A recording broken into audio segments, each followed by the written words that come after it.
is your wedding day. And I am there, both in spirit and through this video that I'm making for you from my bedroom. Now, I can't completely recall the first time that you and I met because I was considerably drunk at the time. I do remember, however, that we spooned on the floor of the computer room. And since then, you and I have shared a multitude of important events in a woman's life.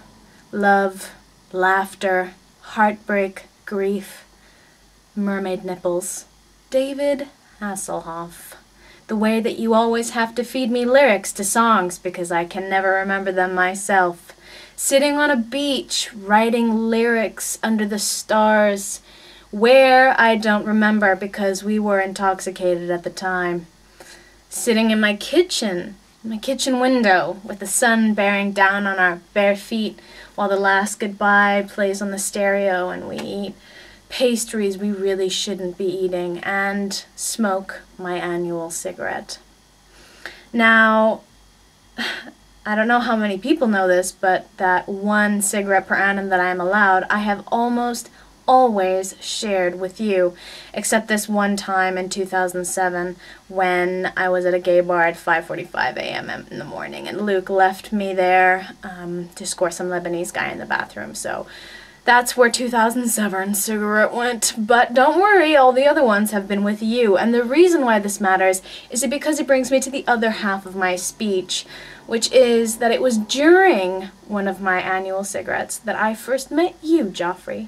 Now, this was a long time ago, but one night, me and Therese were out, and we were with the whole Copenhagen gang, drinking and so forth, and Therese and I snuck out for my annual cigarette. And it was during this annual cigarette, tucked away in a doorway outside in the cold, that you called Therese. And when she picked up the phone, you didn't say, "Hey, fucking crumpet, delish."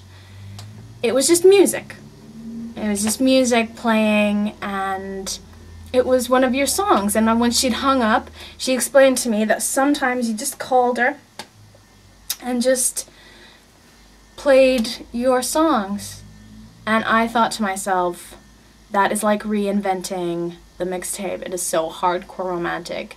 It is so fucking badass that, I don't know, I'm obviously dealing with one suave motherfucker. That's what I thought to myself, which is why I'm wearing my top hat, my little bow tie. Wink, that's for you, Suavo. That's for you.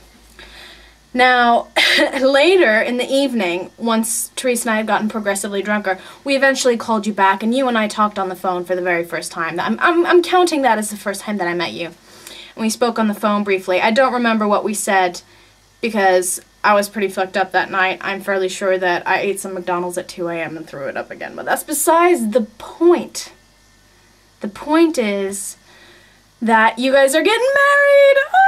And you guys are gonna have babies. I can't wait for your fat little babies. They better be fat.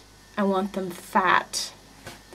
Anyway, I can tell whenever Therese talks about you that she loves you so much. And I could tell even back then, before you had said it to each other, that she was crazy about you. I love you. I hope you have the best day. I always knew that you were a soppy little romantic on the inside.